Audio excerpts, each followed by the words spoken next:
The president vowing to fulfill his campaign promise of, as he puts it, putting America first.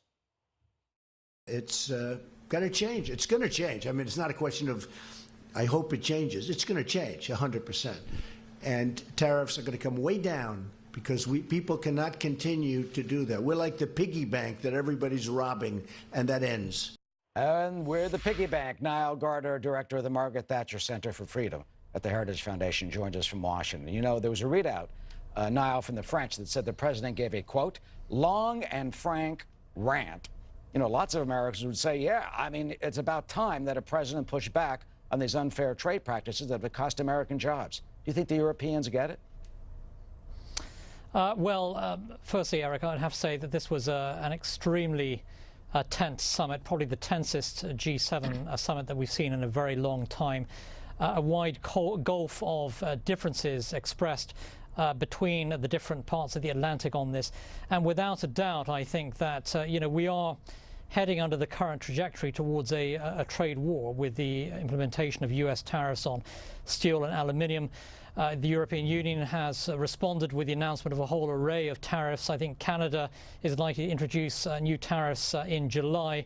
And so certainly the landscape right now is an extremely explosive one with regard to international trade. You don't think there'll be a compromise?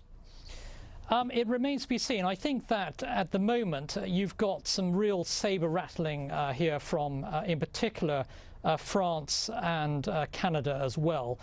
And for both Emmanuel Macron and Justin Trudeau, both leaders do not want to appear to seem weak to their own domestic audiences, and so they're going on the offensive here against the United States. Now, within Europe, I think you have an array of sort of opinions here. While, for example, the British government has criticised the tariffs, they have also urged the European Union not to engage in some kind of broader trade war against the United States. So there are differences of opinion here on various trade-related matters, but without a doubt, I thought the most important statement by the president during the summit was his call for all of the G7 members to do away with the tariffs altogether. That, I think, is the right approach here. And do you think that's where we're going? I mean, look, the president also said on farmers, there's a 277% tariff on dairy farmers. I mean, that's like 300%, 3 times the price. We're getting sucked. They're picking our pockets. And this, do you think that's where it's headed? And this may be all negotiating stances to try to do away with tariffs completely. I think the reality is that you have protectionist tariffs on both sides of the Atlantic, from the United States, but also from all of the European countries, and also from Canada as well. And I think the right way to move forward is a lowering of these tariffs. I think certainly that is the end goal for the Trump administration here. I don't believe, though, that raising US tariffs is the best way to move forward, because that is going to raise prices for US consumers. It's going to destroy a lot of American jobs, I have to say here. And I do think the mood right now in much of Europe is a sort of fighting mood. You are going to see retaliation here, and I think, unfortunately, you're going to see job losses on both sides of the Atlantic before both sides are pulled back on this. But without a doubt, I think that you know, you have all the makings right now for a trade war. And how about those who say, you know, we were on last week, got a lot of tweets from a lot of viewers who they're angry at you now. I mean, they were mad over this issue, talking about globalism. I mean, they said they lost their jobs. I spent the week in Detroit this past week on another story. You should see the empty factories. They're coming back, but you should see the empty buildings. There's a corporate headquarters near where I stayed that's completely empty. It's available. And the viewers wrote to me saying, wait a minute, this globalization and NAFTA, it cut my plant shut down. I'm out of work because it all went over either to Mexico or went over to Europe or someplace else. Let's get away with this stuff and stop us being the suckers.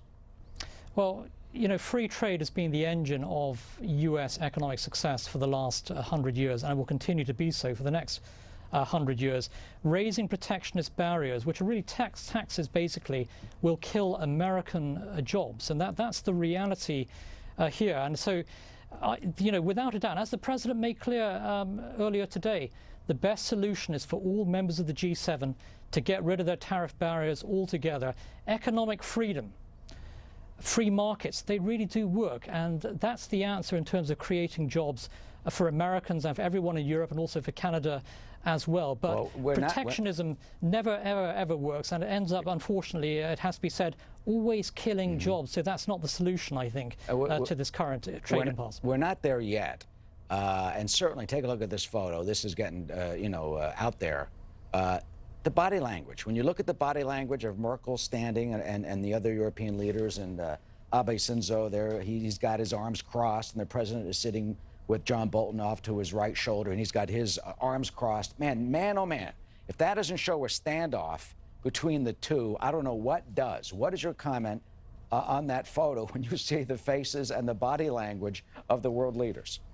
Yeah, that's a very, very powerful photo, and without a doubt, I mean, I think this is a time of significant transatlantic tensions over many, many issues. I think there's also a lot of resentment from some European leaders over the US decision to withdraw from the Iran nuclear deal, which in my view was absolutely the right decision for the United States to take. So you have to throw that into the mix. The reality is... We're running out of time. 5 seconds. Yeah, I have to say as well, there's a lot of hypocrisy in Europe over these tariffs. There's a great deal of protectionism in Europe. Let's see European leaders reducing their own trade barriers as well. We got a tariff. It's called a clock, and it's the computer that cuts.